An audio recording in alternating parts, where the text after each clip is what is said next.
And for tonight's streaming, we are back in my room. I believe I made a video yesterday, right? Yes, probably. I am losing track, but it is okay because we are focused on this video. And in this video, I still have no idea what to say. As per usual, I don't really have outlines for these videos. Makes them more believable, in my opinion. When there's no practice, it just comes off as genuine. That's what I think. And for the purposes of this playlist, that's exactly what I want. For you to not only know what it is that I'm thinking, but actually see me thinking it. To see me come up with it on the spot. In that sort of sense, where it's not to gain an insight of who I am, but rather to be able to relate to yourself how it is that I even approach thinking. That's a big jumble of words. Maybe go back and try to understand what it is that I'm trying to say. I'm not going to repeat myself. Probably. But anyways, improvements. I mean, I reached my limit for limit. I'm already calling it a limit. I reached my goal of 400 repetitions for my exercise regimen. And well, now you see, now I'm already calling it a limit because I actually surpassed it and did 450 reps. So for this next week, I want to try to get to 500. I kind of feel like it's possible. So we'll see how that goes. Again, it's sticking true to that thing of doing exercise only when you feel strong, and always doing exercise whenever you feel strong.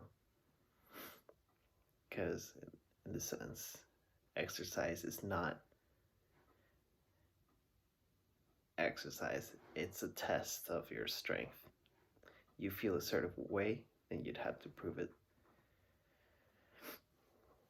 And if you're not able to prove it, then well, you need to build up strength. And that's kind of the investment of every test that you take, every exercise that you do, every rep that you take. I'm gonna call it a trick, but it's just it's like every time that you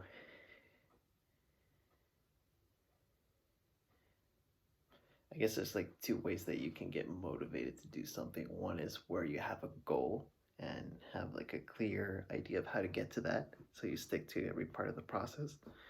And the other part is, and the other kind of motivation to me is like where you let go of wanting to accomplish anything, and instead you become very strict at doing only what it is that you want. But to find that sense of fulfillment with that sort of philosophy, there needs to be a constant trial of who you are. Like whatever we want is a reflection of who we are. Same way as whatever that we do is a reflection of who we are. So in that sense, fulfillment in this kind of way of living, of doing what you want only, is susceptible to be a pleasure seeker,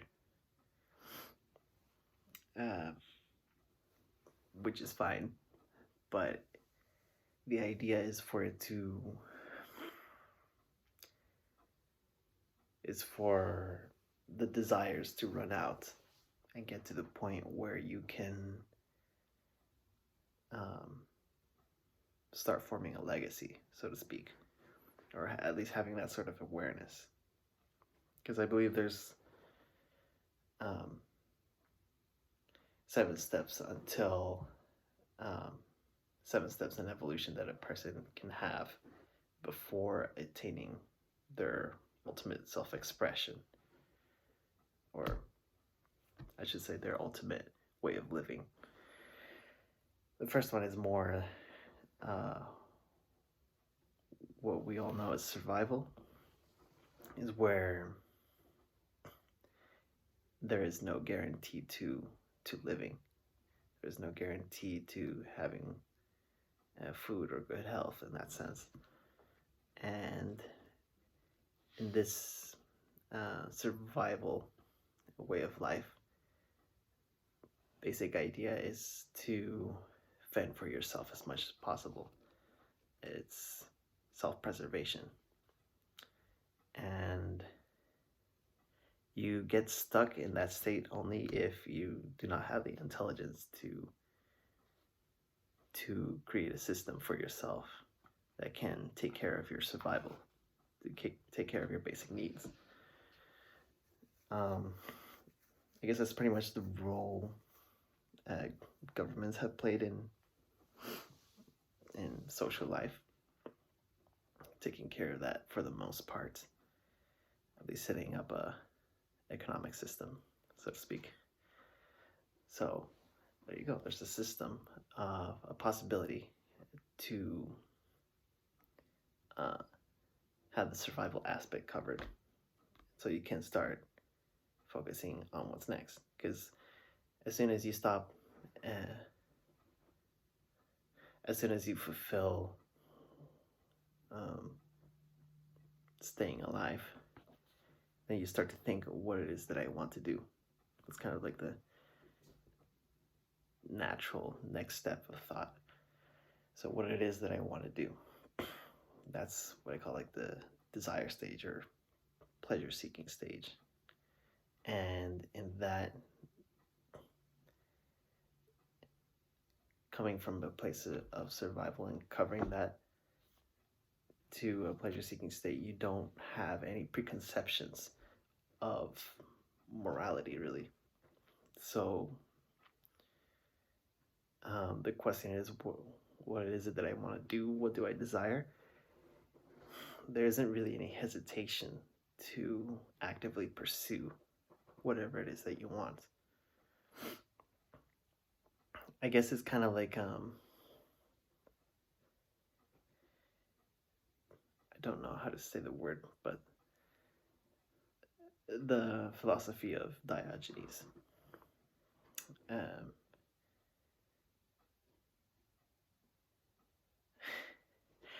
I'm not even sure how to begin to describe him, but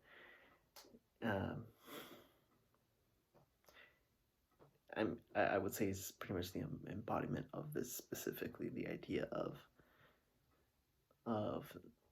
not caring for others and doing only what it is that you want for yourself. Not out of self-preservation, just simply recognizing that you hold no value for others if you let it. And in that sense, it's kind of a sense of freedom that you give yourself, to not limit yourself by what others would value from you, but to strictly live by what it is that you value for yourself. So, I mean, Diogenes is pretty much the guy who would masturbate in the streets, okay, in public, in front of everyone. So yeah, as you can see, that probably wouldn't fit very well. But that is the basic idea of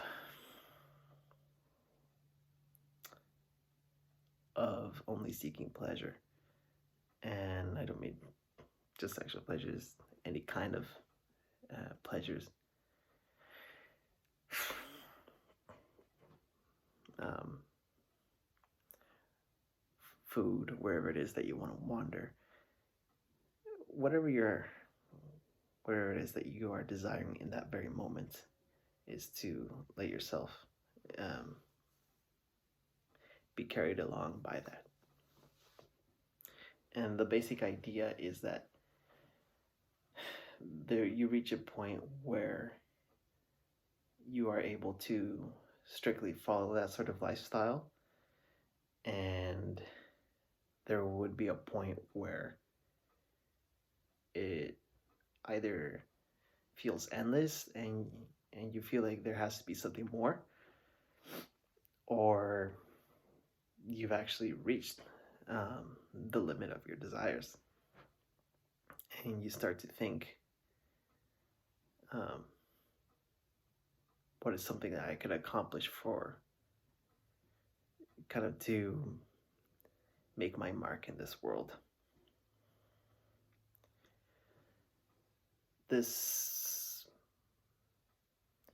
I would consider a legacy to, okay, yeah, the word is to make an impact. As soon as you're able to fully satisfy yourself, you start to think about your place in this world. And you start to think what sort of effect you have on others as a natural byproduct of that evolution. So that's would be the third stage, to think about your impact in the world and for it to really matter to you. So in a sense, creating a legacy where you start to be defined by your actions. And in general, the most successful people, the top high performers, reach this level and are known to be charismatic, or known to be them for them. They're famous, okay? They're well known because of it. And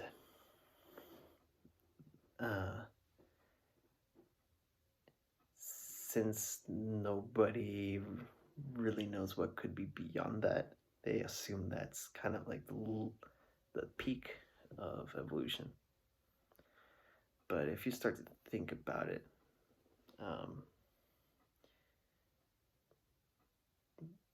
the top performers in the world always renew their goals, because if they didn't, they would reach a limit and they would kind of find themselves meaningless, I would say. Or they make a goal so large that on purpose that it would take them a lifetime to accomplish it, or even more than that. They leave that goal for other people to fulfill. And that's the idea of legacy. And well, yeah, that works. If you want to move on to the highest expression of yourself, whatever goal it is that you make for yourself, you need to accomplish it and feel that sense of emptiness. Because after you finish something and there's nothing left for you, you naturally start to question again your meaning in this world for living, starting to questioning your existence.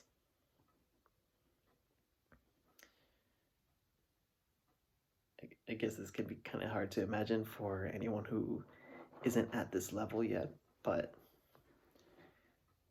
think of it this way. You have something that you want to accomplish for yourself, and you reach that point. And then you feel you have that momentum of wanting to do more. And that's what you call setting a small goal, an achievable goal from which you can build on top of.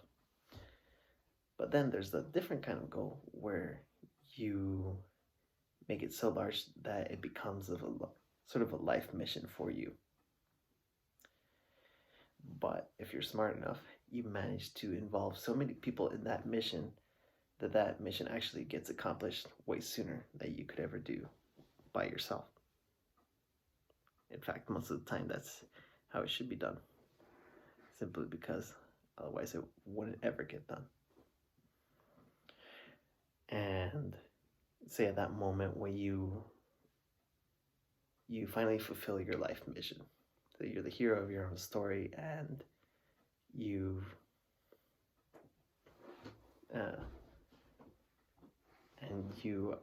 accomplish whatever it is that you were destined to do. After that, what comes next? You're not dead. No one's trying to kill you. You're just there. What you were meant for here, what you were meant for, it's done. And you're just here, existing. There's no meaning to your existence. At this point, this is when you start to question, why is it that you're here at all? What's the point of existing if there is no purpose? And it's usually at this stage wherein you start to realize that purpose is not something that is given to you, but something that you give to yourself. Something that you create for yourself as a sense to become something larger than what you are. That's a natural tendency of evolution, to always become bigger than what you currently are. And again, when you reach this point where you've fulfilled the destiny that you've put for yourself, to that self-fulfilling prophecy, after that is accomplished and you start to question, what is your place in this world? What is the purpose of your existence? You start to realize that there is no purpose. Purpose is entirely man-made. And when you start asking yourself that existential question, that's when naturally you start to develop, I guess, what most people would consider pessimistic thought, of saying that I have no purpose. There is no meaning to my existence.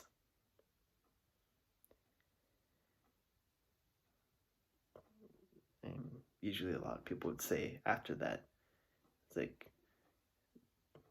there is no point of me being here. Why should I be here at all?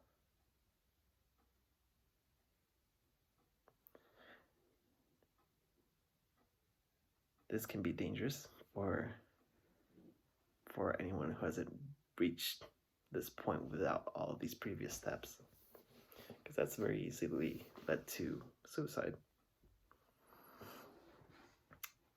It's important to go through all of these other steps before reaching this point, because when you do reach this point and have that experience of seriously questioning your place in this world, then you start to completely transform your outlook of what it means to be alive, what it means to exist. For some people, having purpose is the meaning of life. And that's true only up until life has no meaning. When life has no meaning, it has no purpose.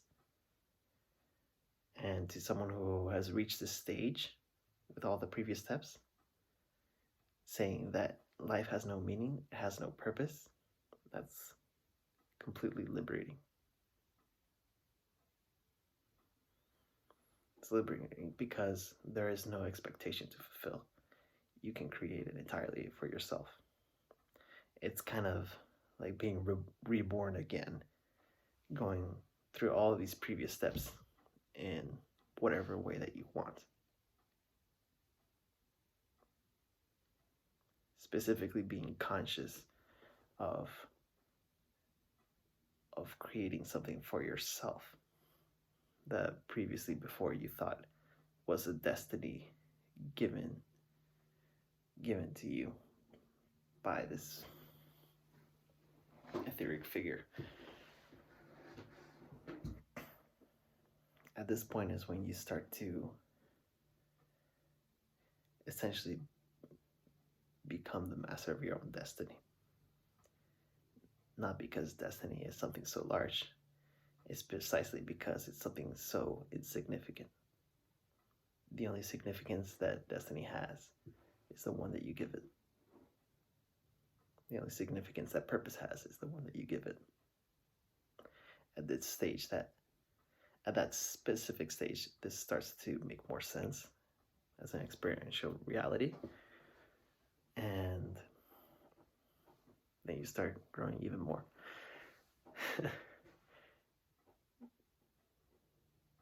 Yeah, once you have that sort of realization, you move on to the next step, which is, I just phrase it as power. Absolute control over yourself, really.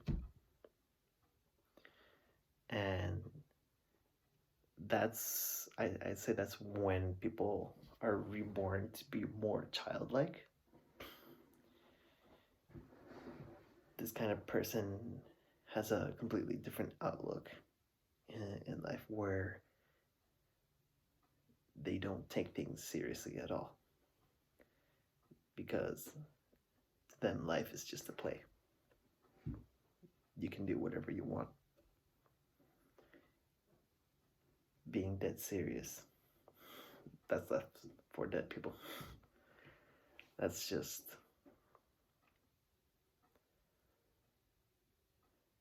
something that if you involve yourself completely in being serious about something, then it's really no different than not being alive. Because being alive is being able to make a choices, being able to create and live whatever it is the way that you want. And when you have passed through all of these steps and reached this step of power, there is again more of a childlike attitude towards life, and I guess you could say you become more scientific, where you're curious enough to try something and see how it works. I'm generalizing quite a bit, because here it comes to the effects that mindsets have on yourself. At this point, there is pretty much no limit to what you can do. And the more that you try things out, the clearer the picture becomes, which is sort of like the step right after this power step. Clarity. You try something. The fact that you're experimenting with something, you're trying something new, means that you don't know what the outcome is. When you reach clarity is when you understand that if you do this, then this will happen. It's the classic if-then logic. And that, at that point, clarity is when you start to, I don't say be serious, but be completely indifferent to life. There's no particular joy, because there is no discovery being made. you already know what's going to happen. Being completely pragmatic in that sense. And from this point, you'd have to reach the final point, the ultimate form of living, I guess you would say, is being in a perpetual state of ecstasy.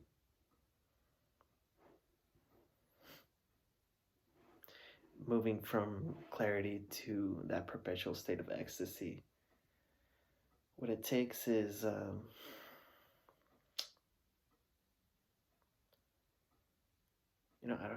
not even sure how to describe it. Moving from indifference to absolute joy. It seems that there is no particular way, I say, for it to happen. I guess it's more of a thing of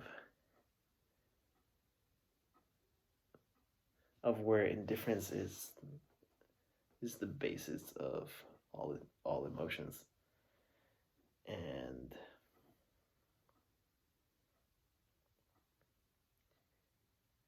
happiness in its most intense form being ecstasy. You already have the power to create that. So I guess at that point it's kind of more like a choice that you take, where you don't really care what it is that you want to do, but you somehow decide to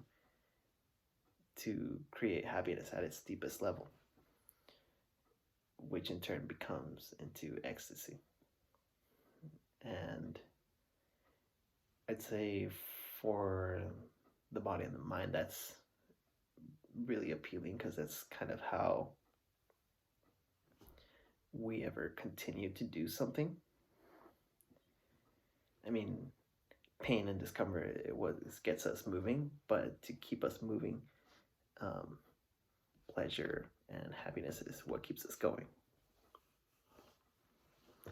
So I guess that's sort of the effect that state would have on the body and the mind, to experience perpetual ecstasy.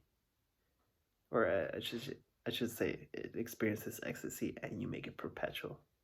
Your body and your mind makes it perpetual, because that's a state that it wants to be in.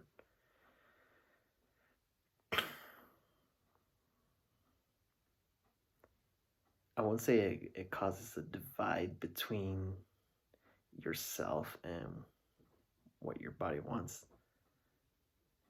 because you by yourself, you're indifferent, but I guess it's kind of gradually selling yourself to the idea that there is a different way of existing, that if you really don't care, then it's preferable that you stay in this new state.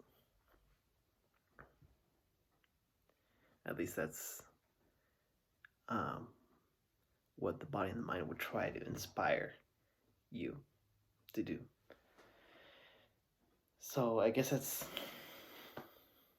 I have to say that's like a very rough and vague outline of how a person evolves from being completely self-centered to, I guess, again, being completely self-centered, but with a completely different outlook on life. Coming from survival to perpetual ecstasy. And there's not many people who reach this end point. These are generally what you call enlightened people, spiritual masters. And I'd say they all say it in different ways. It's just the sort of language they speak. It doesn't really have to do much with religion. religion is just the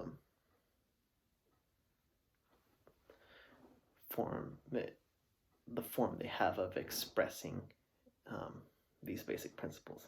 And their principles are it's the human experience. It doesn't have to do with your belief system. So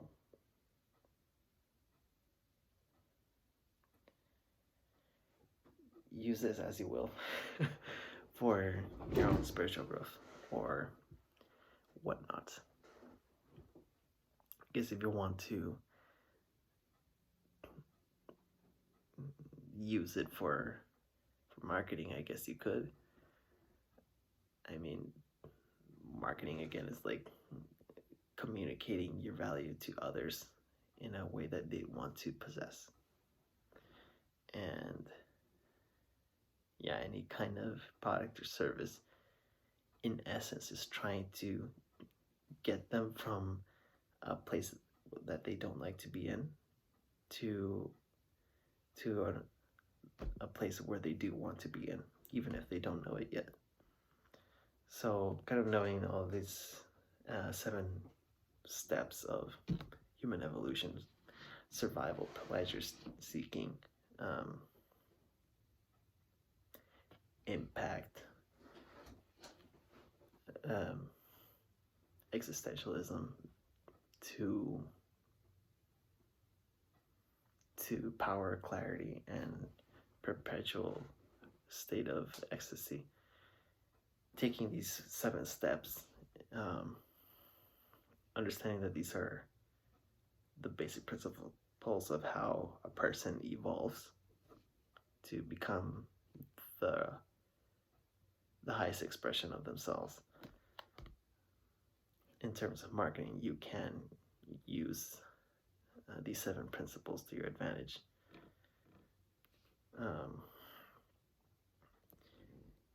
When it comes to business, there isn't really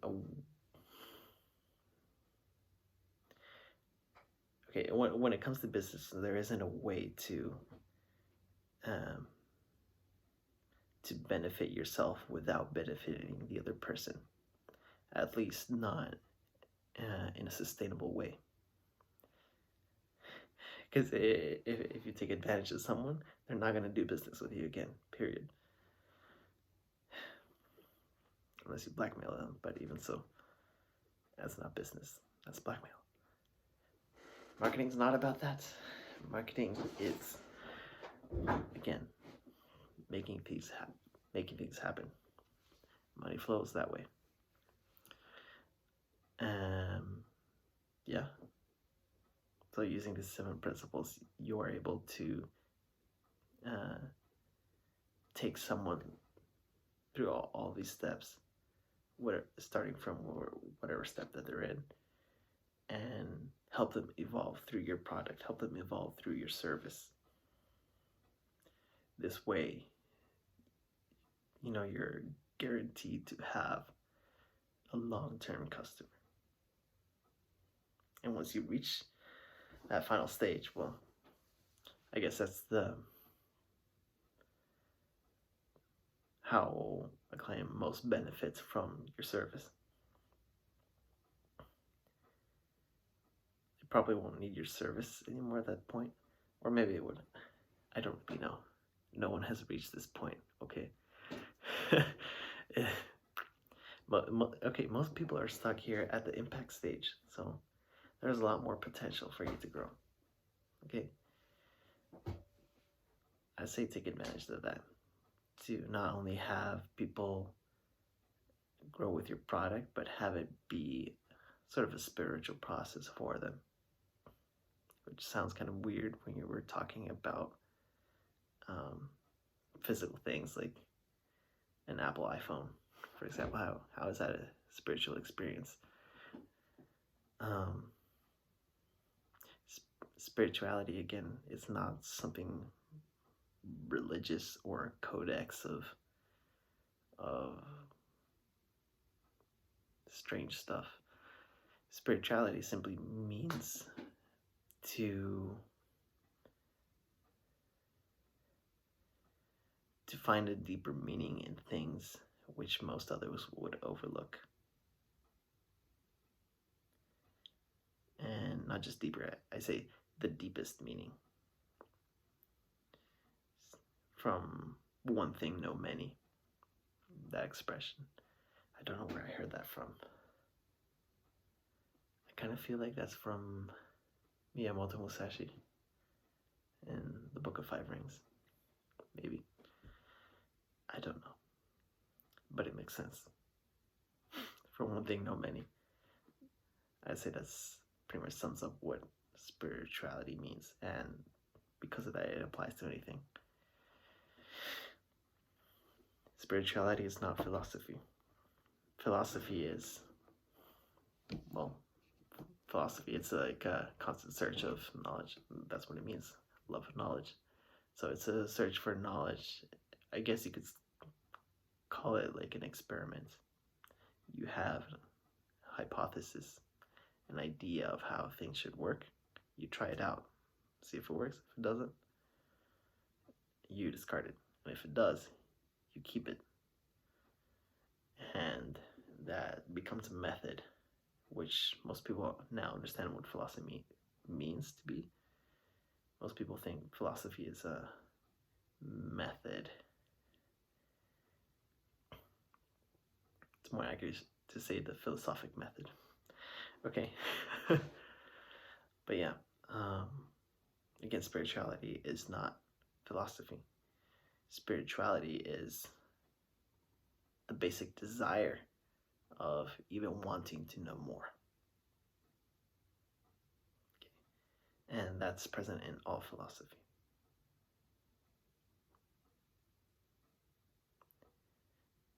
I guess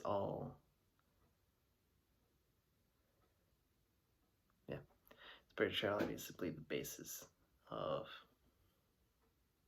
wanting to become greater. That's what it means. And that can mean anything. So don't confuse this terminology. This is what it means, okay? Bury that into your brain. Because if you do, you'll be able to use it most effectively for all of your marketing needs and whatnot.